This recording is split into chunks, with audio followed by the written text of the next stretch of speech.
Okay, YouTube. I want to correct one mistake I made in my last video. I really am sorry for this. I should have called it in my deck list. Why I didn't put it in there? Actually, I saw it. I didn't even put it in my deck. I just put it in sleeves and set it aside. So I was sitting there counting my deck, and I'm like, I'm counting 2 cards short. I couldn't figure out where it was. I went back through my deck list and saw that there was a Trojan Preserver in my other spells. Wow, because I was only looking at the creatures.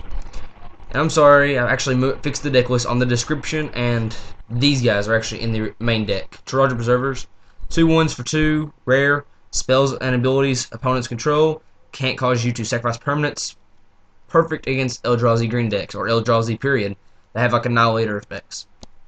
Alright, I'm making this video just to show you, sit down and show you how to do the main strategy of the deck. There are other combos you can pull off with.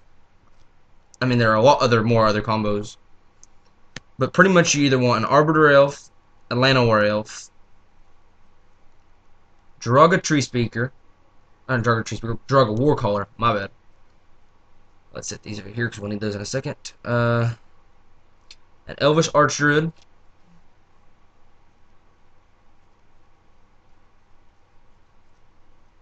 nissa revane, nissa revane. Pretty much, yeah. Just with these cards and about four basic forests, you will win the game. You can win the game on about turn 4 or 5. I've won them earlier because I've won them on turn 5 because they didn't have a good enough setup quick enough. They were control decks and they couldn't. Apparently, they just didn't get the mana they needed right off and stuff like that. I was playing with. I beat them on turn 5. I hit them with 14. Oh, 14. I hit them with 7. Then I turned hit them with 14. Pretty much. You're going to need these cards. You'll play a forest, you'll tap it, you will play one of the two, arbiter, or you'll play a forest, you will tap it, and you'll either get llanowar or arbiter elf. One of the two, doesn't really matter. We'll say llanowar for now, the arbiter elf over here. And even if you give them both, it's okay, you just have to wait to play the other one. Otherwise, it'll just slow down your combo, and you won't be able to get it off on turn 4 and 5. You untap, play another forest, you tap these 2 forests and llanowar elf for a total of 3 mana to play elvish archdruid, who actually helps to be one of the main combo parts of the deck. Actually, you will just pass the turn because there's nothing else you can do after that point. You'll untap. You'll probably draw on other elves and whatever for now. It doesn't really matter for us right now because we're not actually facing an opponent. You'll play the third third forest of the game. Now, mind you, there are other forest and other cards, other lands in the deck, like the Vastwood. Like I said, I'm actually thinking about removing these just for forest because I mean these are okay, but they're not the best. But the only reason I say they're not the best is they come into play tap, which actually slows you down a lot. So tap these. Now you have 3. Back to the strategy. You now have 3 lands here. You have 2 lands with this elvish archer, and then llanowar. So you have a total of 6 mana on turn 3. What you'll do is you'll only use 4 of the lands this turn. You will tap the llanowar elf, 3 of the lands, to play nissa revane. I'm not for sure. Hope somebody can either send me a message or comment on this, but I'm not exactly sure. I think you can use Planewalker's abilities on the first turn. I know all the other rules and so that. I'm not sure if you can use their abilities on the first turn. I'm pretty sure you can't though. So when she comes into play, you'll use her first ability to get a Nissas chosen. Because to me, she's just the fastest way turbo out free elves. So she's now at 3 counters, whatever. Just kind of don't. Well, you really don't want her to die, just because not because of her last ability, is because her first. Because you're actually going to want the 4 chosens, or the 2, or the 3 chosens, or the 2 chosens, just how many ever you're running.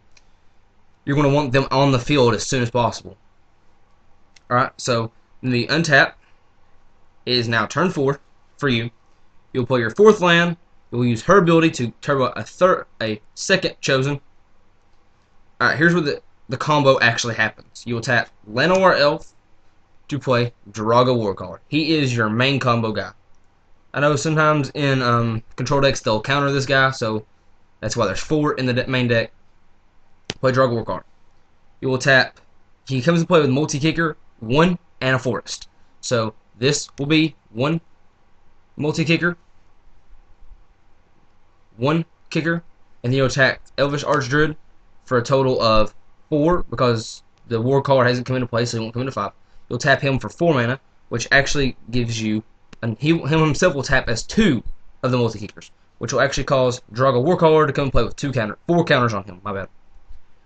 So, joraga warcaller's second ability is other elf creatures you control get +1/+1 for each counter on joraga warcaller.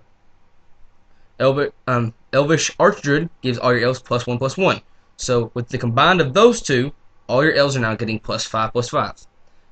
Nissa is chosen, probably one of the main beaters of the deck. Will now turn into a 7/8 just for playing the warcaller. You already have one. You have one that's affected by summon sickness, one that's been out for another turn, and you'll probably just swing with the 7. And then you'll probably kill whatever they have. They might have 2 or 3 or 4, even 4 creatures. If it all depends on what kind of deck you're facing.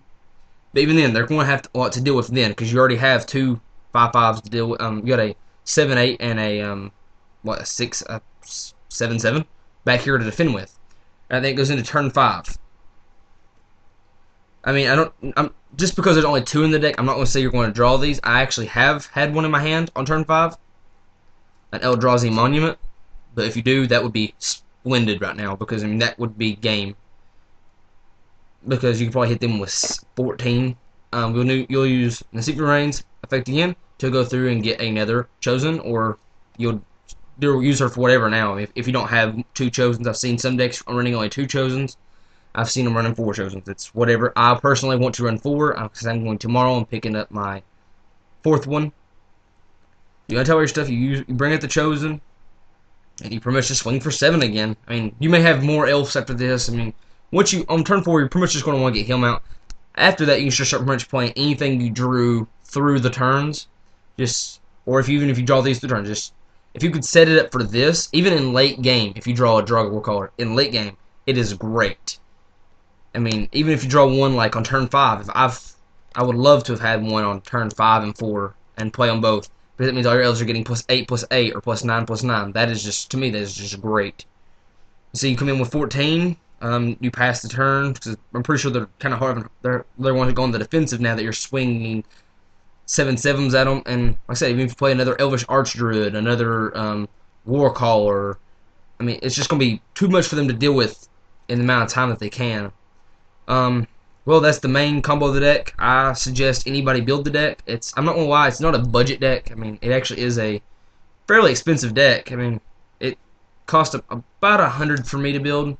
I traded in cards to get it. I didn't pay $100 cash or anything. No, I don't have that kind of money. I wish I did. But I pretty much just traded in cards on a website called the Troll and Toad, because their main store is near my hometown. So I just drive. We drive there. We trade in cards. We get cards. We build beastly awesome decks, and we hope to go out we win. Some of the decks fail. Some of them don't. This is a road deck. I did not net deck this deck. I hope there probably are decks out there like this one, but I'm pretty sure I haven't seen this one anywhere. This exact deck. I'm pretty sure. I mean, obviously, there's probably gonna be somebody building one pretty close to it. But yeah, I'm gonna run back through the cards one more time, in case anybody who didn't get to see the last video. Arbor Elf, llanowar Elf, joraga Tree Speaker, joraga Warcaller, joraga Preserver,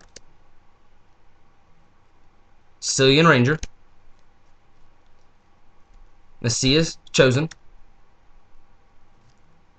Elvish Archdruid, Leeline, Fertility, Genesis Wave, a very good card, Strength of joraga, Eldrazi Monuments, very expensive cards, $15 a piece, Urzi, Renegade Leader,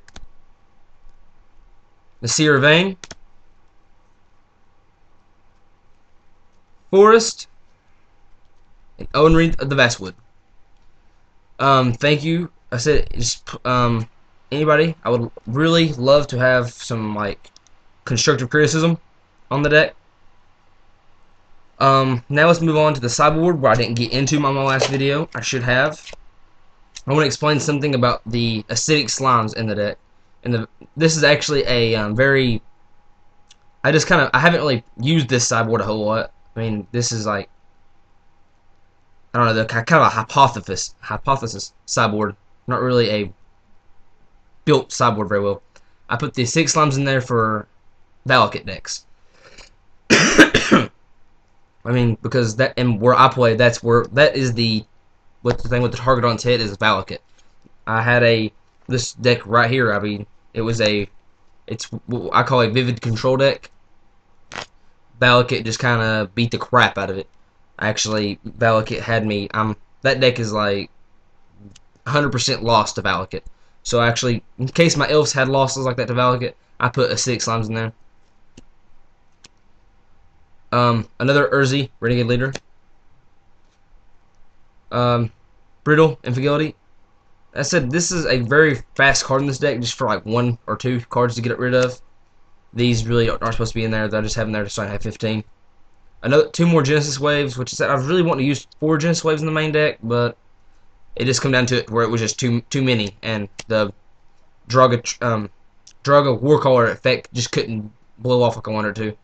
Leyline Vitality. Think about using 2 more of these and taking out the preservers, these, out of the main deck. That way I could have 4 of these in the sideboard and 4 of these in the main deck. I'm going to worry about that later. If you guys think it works better, please comment or message me back. If you guys have any tips or ideas I should use for the sideboard or main deck, please let me know. Thank you. Any comments and suggestions will be greatly appreciated. And I know, based on the last comments on my last video, I talk like a hick. I'm sorry.